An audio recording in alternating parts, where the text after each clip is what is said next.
today I want to go deeper into the subject of sustainability. In other words, most of the relationships that you and I create, they're going to end. And I want to go a bit deeper into why exactly that is. So we're going to do a bit of a review of everything we've discussed so far in this roadmap series, and then we're going to dive into the components of sustainability. Let's go ahead and get into this. This is 12-Week Relationships. It's your place for better relationships in weeks, not years. My name is Pi. And as you can tell, this is another roadmap episode, which means not only is Dr. Glenn not here, he's in session right now, so we can give him a bit of time. But this is also an opportunity for me to, design a little bit of a different podcast experience. The roadmap episodes, they go along with our newsletter. You can sign up for the newsletter at 12weekrelationships.com. And where the, regular podcast episodes are kind of like a fire hose of concepts and different ideas and just what we find interesting and relevant at the time. It could be current events, it could be things that we're doing in session, it could be questions that you guys have. But it brings all of our frameworks and processes into that kind of live discussion format, which is a lot of fun. But it's not really step by step. If you haven't listened to a lot of the episodes, then it can be a little bit overwhelming in terms of technical knowledge. Hopefully it's always fun and entertaining. But the roadmap episodes gives us a chance to kind of go through our process and framework in a step-by-step manner. So this gives you a little bit of a picture of what we're doing inside of the program. Today, we're going to go into this subject of sustainability. And before I get to that, I did want to do this.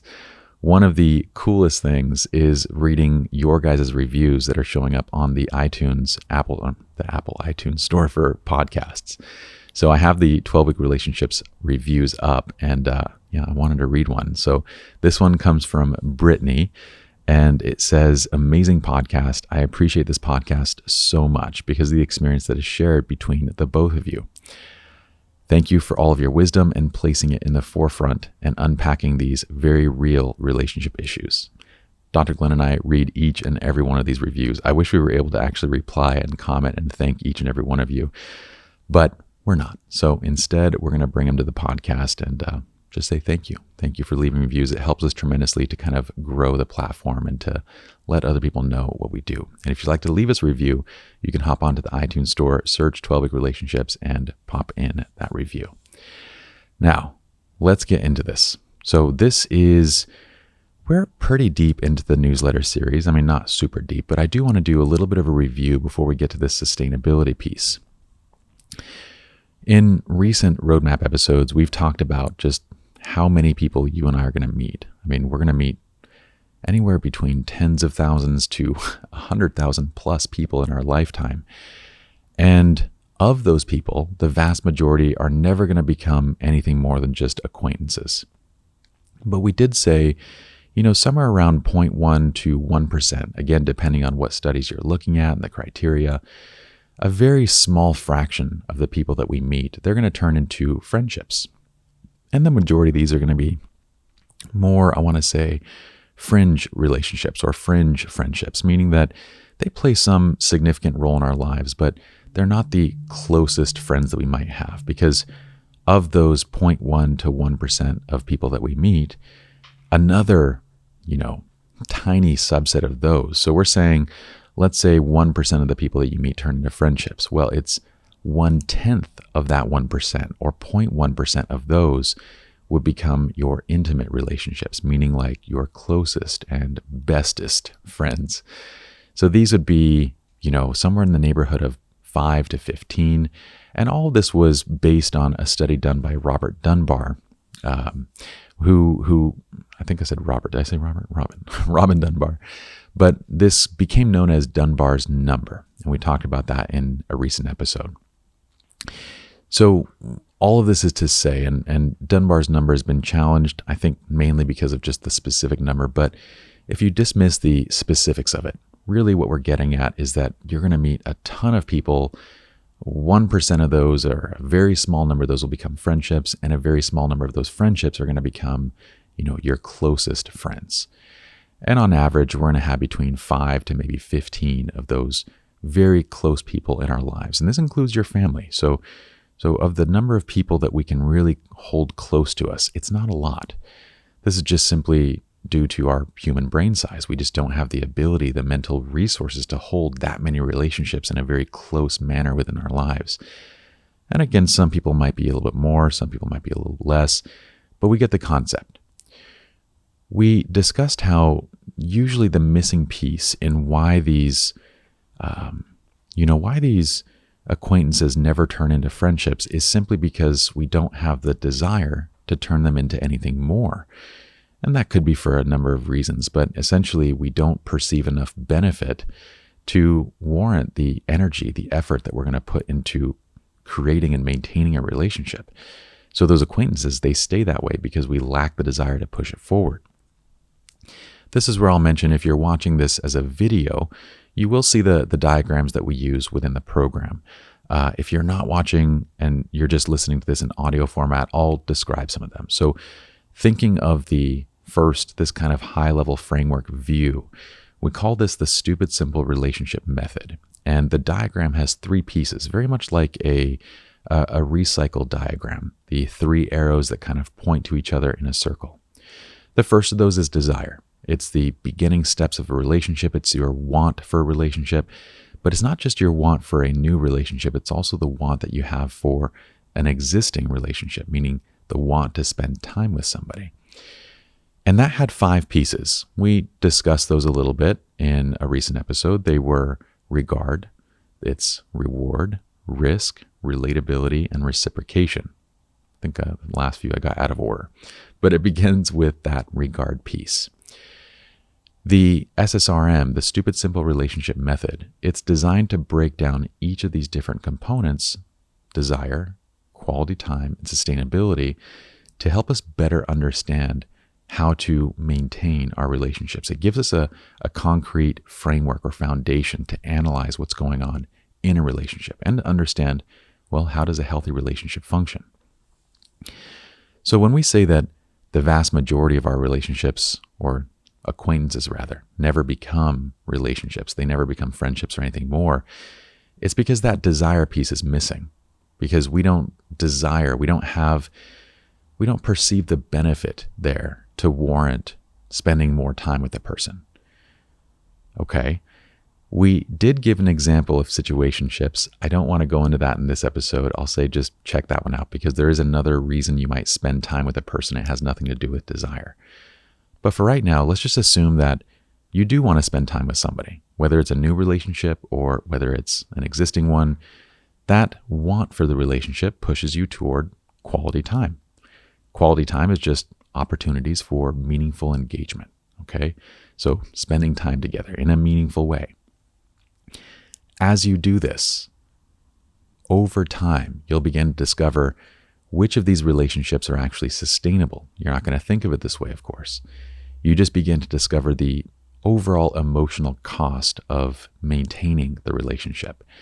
This usually takes time. For friendships, it could take, a couple months.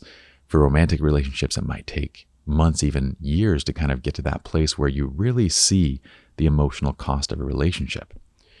This is where I want to talk more about that concept of sustainability, because, see, most of the acquaintances that we meet, they never become relationships because we don't have the desire. Whether we are right or wrong, we're basically making a snap judgment, right? We meet somebody, we don't perceive that it's worth our time or effort to create a relationship, and we could be right and wrong in that snap judgment, but either way, we're making the call. But let's say that the 1% of relationships that we create, we're going to have 100, 150 friendships in our lives, just again, estimations. We're going to have 10 to 15, 5 to 15 of these very close, intimate relationships. But in thinking specifically of those people, I want you to think about just how many of those people, are in your life for a time, but ultimately those relationships end as well. They fail to carry kind of long-term significance. And what I would say with long-term is 10 years plus, okay? They tend to last a year, maybe 2, and then they sort of fizzle out. And that's really the question that we're getting at. Why is that the case? And what's happening is sustainability. So on the desire side, we had 5 components there within the S.S.R.M, within this framework. On the quality time side, well, we help to simply break that one down. That one's a lot easier. But on sustainability, we also have 5 components. Again, another, 5 pieces that help us to define the emotional cost of a relationship. Because what's happening in these relationships, the ones that do become significant, is that they fail to carry long-term significance because the emotional cost of maintaining them is still too high. Meaning at some point we get to this place where we kind of just think, or we might think it, we might feel it, we might even say it, but we get to a place where we go, it's just not worth the effort, right? And so we distance ourselves, and that can come in a couple different ways. I mean, I think a lot of times we think that when relationships end, they end in kind of an explosion, right? Like both people have a fight, they argue. Not really. I mean, when the vast majority of relationships end, when friendships, when family, when these relationships, and maybe it's not end, maybe it's just pause, whatever it might be, but it's usually just fading out. We just slowly stop, reaching out to each other so much. And, after not too long, we've had months go by, years go by, and we realize that we really haven't gotten in touch with those people anymore. This is because of the lack of sustainability. It's because of that thought of it's just not worth the effort. And the next part that when I was designing the S.S.R.M, it was trying to answer the question of why. Why is it that the emotional costs of these relationships are high? Why is it that we perceive that it's not worth the effort? So what we get to are 5 additional components. And hopefully this recap has helped a lot. If you still find yourself kind of wondering what's going on, I'd say go back and listen to other roadmap episodes or read the newsletter emails. But now we're going to get into what we call the 5 C's of sustainability. So within desire, there were the 5 R's, which were, as we said earlier, regard, reward, risk, relatability, and reciprocation. And on the sustainability side, we have the 5 C's of sustainability. We have core values, conflict resolution, counterbalanced effort, change and growth, and common interests. Why are they the 5 C's versus the 5 R's? Well, in designing the framework, as I had each of these components laid out, I looked for terms that all started with R and that all started with C's because I think it makes things easier to remember. We want a framework that, really could be brought into our daily lives. And to do that, we need to simplify. So we start from the top on the sustainability side, and core values is really the dictator of almost everything. Okay, so core values sits at the top of sustainability, and regard sits at the top of desire. Now, those 2 pieces are critically important, and I want to briefly go into the why of it. We've talked about regard before. You can think of it as this sort of, it's a combination of respect and admiration and attraction, whether it's platonic or romantic, but it adds up to this term regard, and it's the starting point in desire because we don't want to oversimplify the idea of attraction. Attraction is more than just the way somebody looks. See, you can't really want a relationship with someone, whether it's a friendship, whether it's a romance. You can't want a relationship with someone that you don't respect or admire. So we have to lump those things together. But in any case, regard is the beginning steps of desire. And on sustainability side, core values is the fundamental kind of keystone of what's going to dictate the emotional cost and your sense of benefit in a relationship.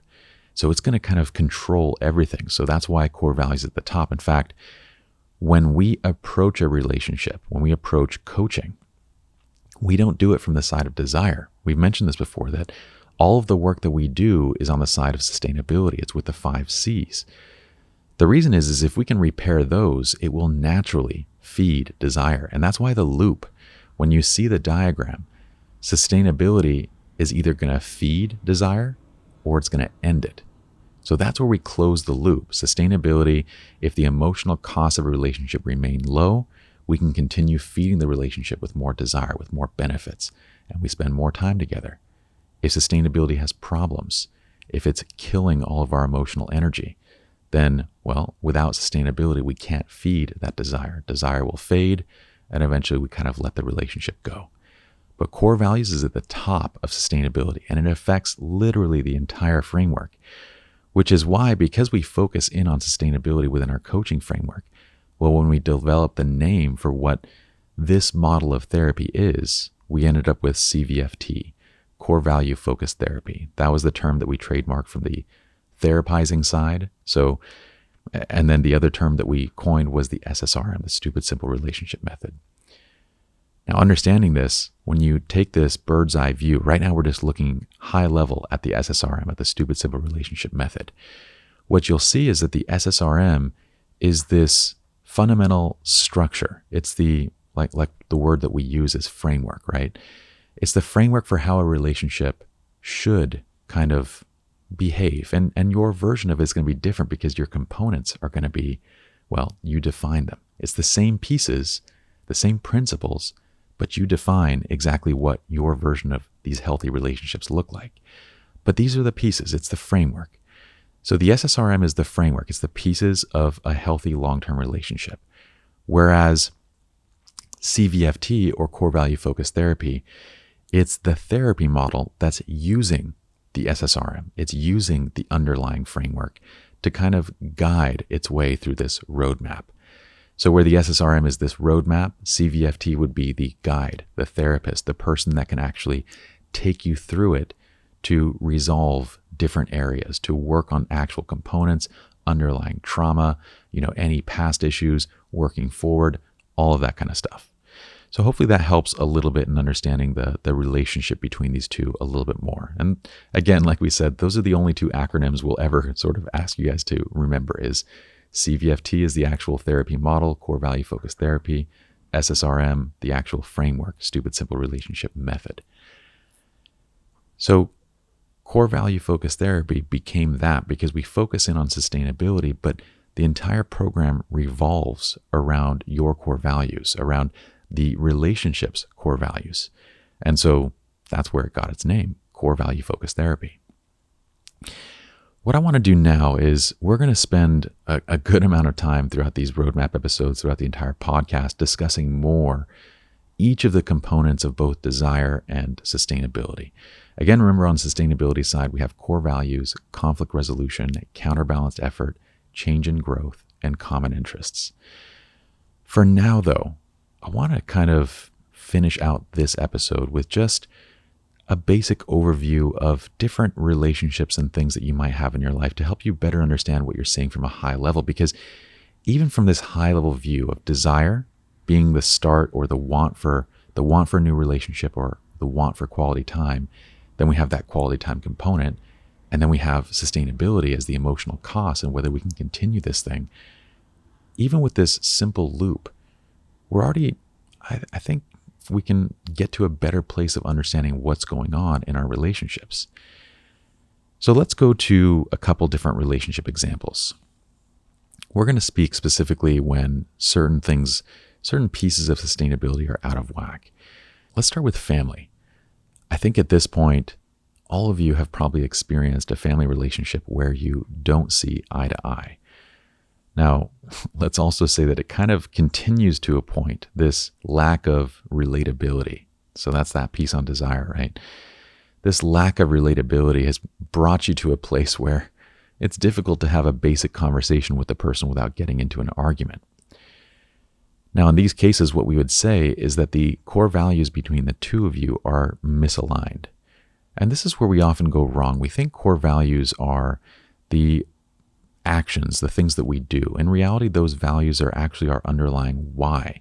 It's the underlying belief and value for why you're doing a particular thing. So simply going to church is not a core value. Reading is not a core value. But your reasons for doing those things would be. And what's happening is when you and another person in your family are losing relatability, it's because the fundamental why, the core value that's driving your behavior is different between the two of you. And because of that, you have a really difficult time seeing each other's perspective. What they do and what you do, neither of you can really explain because you're each viewing the other person's actions through your own sets of values, right? And because those values differ, then you're not really going to be able to see eye to eye. You're not going to be able to discuss or problem solve. It's just a sort of a mess. Over time, though, this lack of sustainability, well, it takes a big emotional toll. I mean, every time you see this family member, you get into arguments. You try to have basic conversations. You try and do simple things. Maybe you just go out to lunch. Maybe just hang out a little bit.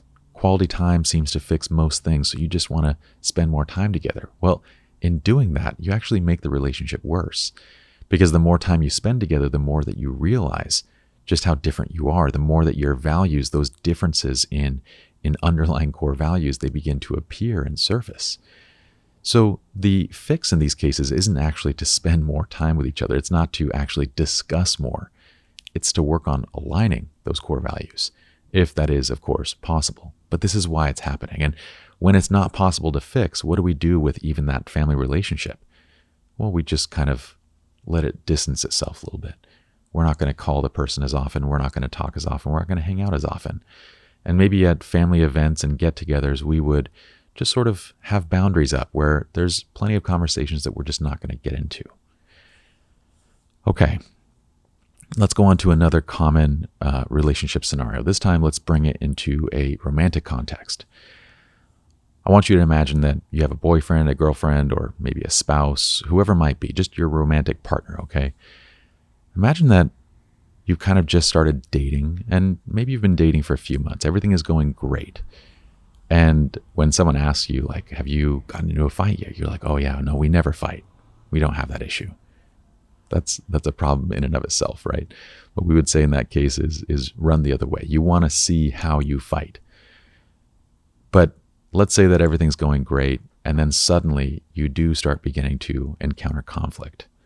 It's not that suddenly you're encountering conflict. It's that you're getting to a place where, the initial excitement, that oxytocin, all the love drugs in your mind are beginning to wane a little bit. So you're seeing the relationship as it is, and you start to encounter conflict. Let's say that you tend to deal with your issues head on, but your partner tends to sort of ignore and avoid them. They kind of go into it with the mindset that, issues really aren't issues. We're just going to keep spending time together and sweep them under the rug, and after enough time, it'll just be fine. This is the actual issue. See, a lot of us, and what we're talking about right now is within sustainability, we're talking about conflict resolution. And within conflict resolution, we're not talking so much as you both being good at conflict resolution. That's almost an impossible ask, because to technically be good at conflict resolution, you need to be like a professional. You need to be a negotiator. You need to be someone that's trained. You need to be a lawyer. You need to be whoever it is that sits at a table and resolves conflict. And most of us are not that thing.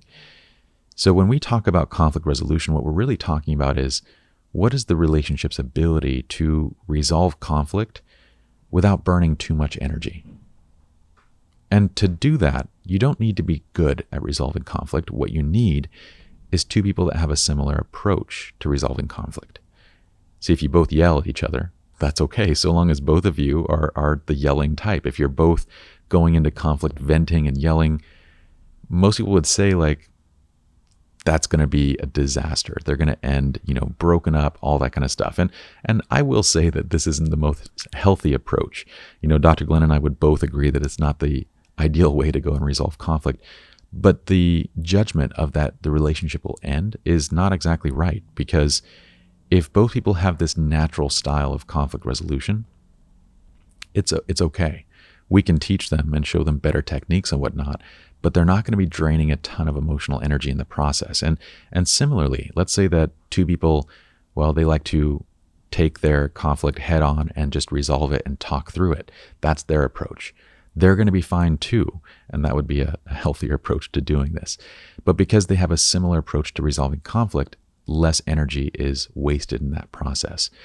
But in this case, in the case that we're talking about right now, in this example, I'm telling you that, well, you like to address problems head on, but your partner tends to ignore and avoid them. They don't like to discuss them. They don't like to talk about them.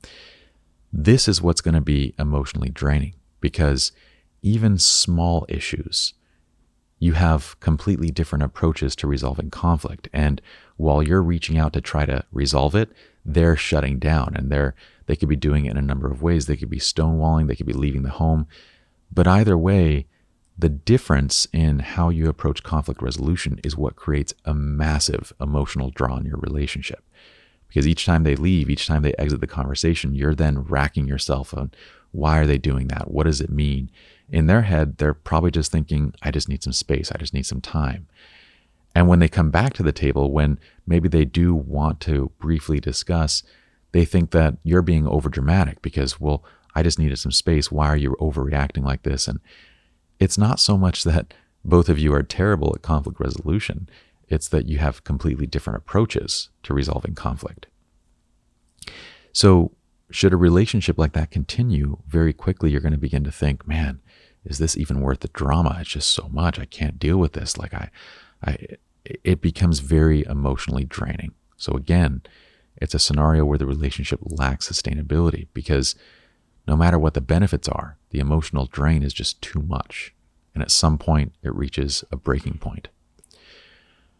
Okay, let's go into another scenario. Let's go back to a platonic one. Let's talk friendships. And again, we're talking sort of these fundamental issues with different areas of sustainability.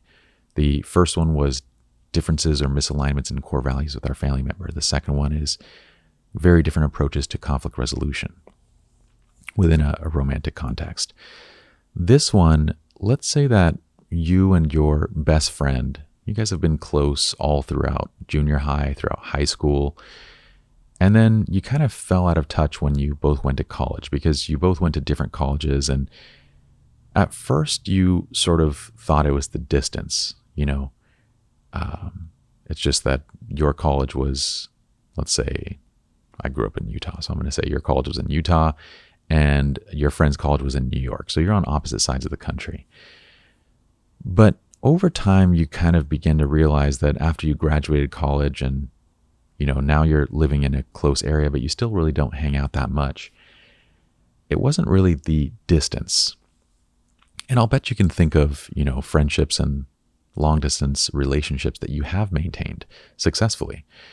So it wasn't really distance. It was more so that you both begin to grow in different directions. In high school and junior high, the interests that you once shared, your common interests, they're no longer common between you. And because of this other thing, so common interest was one piece of sustainability, right? One of the other ones was change and growth. And what change and growth does is each day, these little changes from all the experiences that we have kind of shift a little bit who we are. And it's not usually in a dramatic fashion. It's usually these tiny 1% changes each day that lead to shifts in our values and what we fundamentally want to do with our lives and our understanding of ourselves. Well, in going to different colleges and having that time apart, you both begin to change and grow, but in different directions. In your case, you kind of became more ambitious. You wanted to strive to be more than just, what the typical person might be in Utah.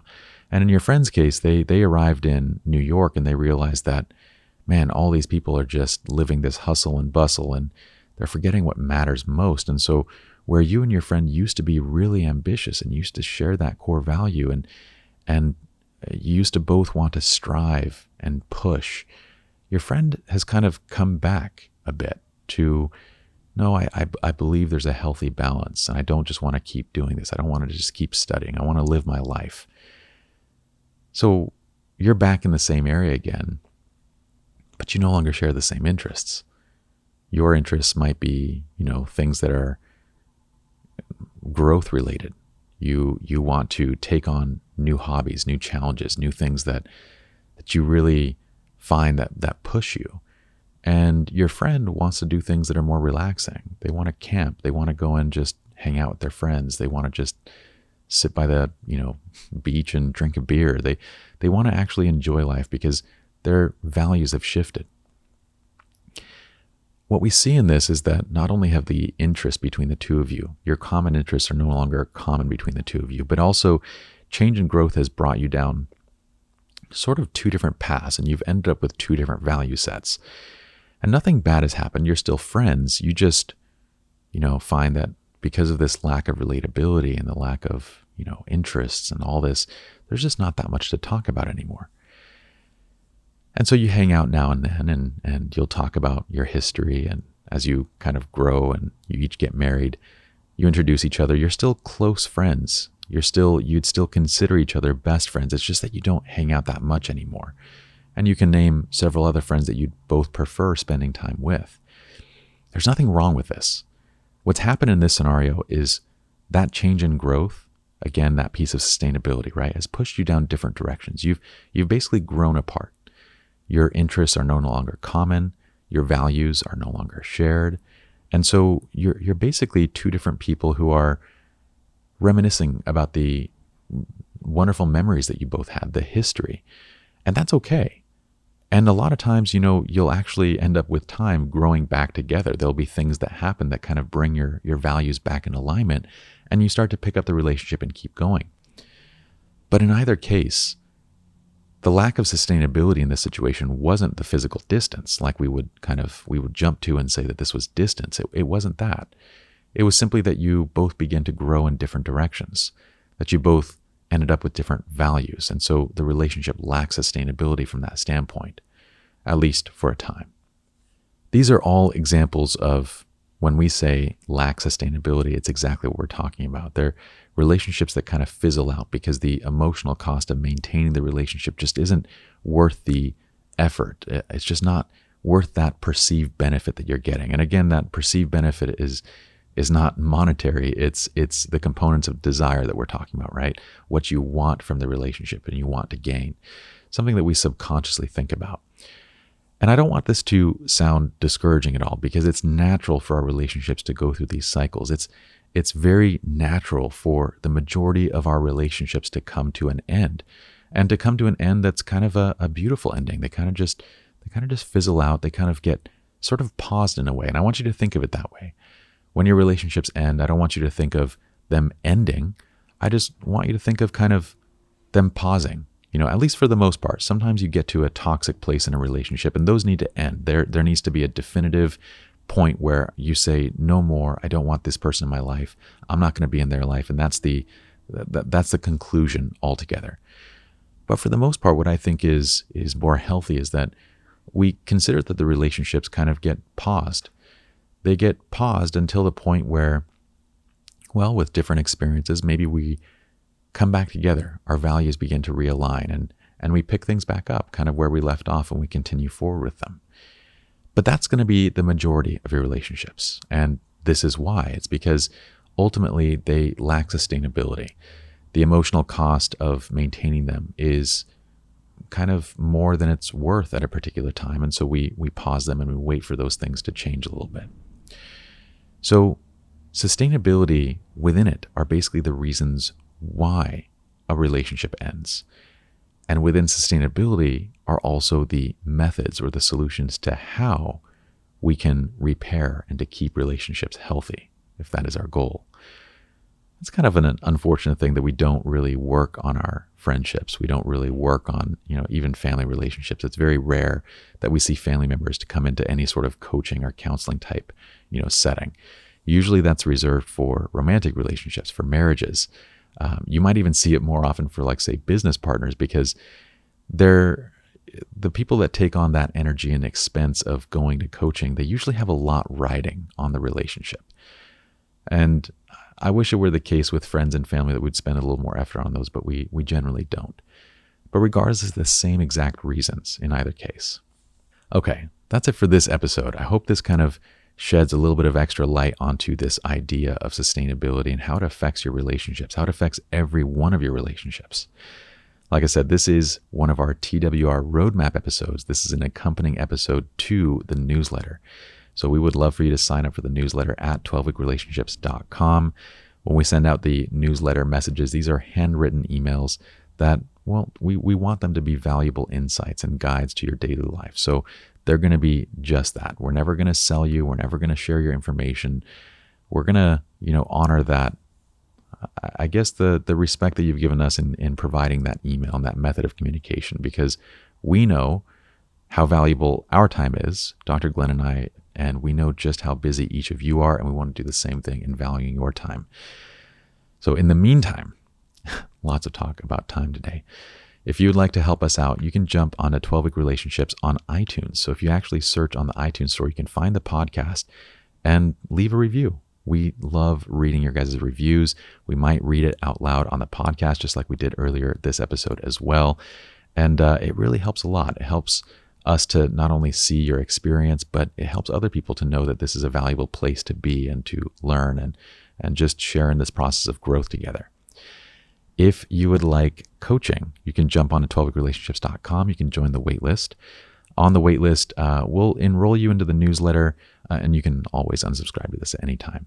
But that'll allow us to tell you guys when we have our online programs available, which Dr. Glenn and I are slowing the podcast and everything down just a little bit so we can focus on that, because at this point we have well over 1,000 people on this wait list, and we really want to get this online coaching program available so we can help more of each of you. And I think that's it for me. So hope you enjoyed the episode. We'll see you guys next time.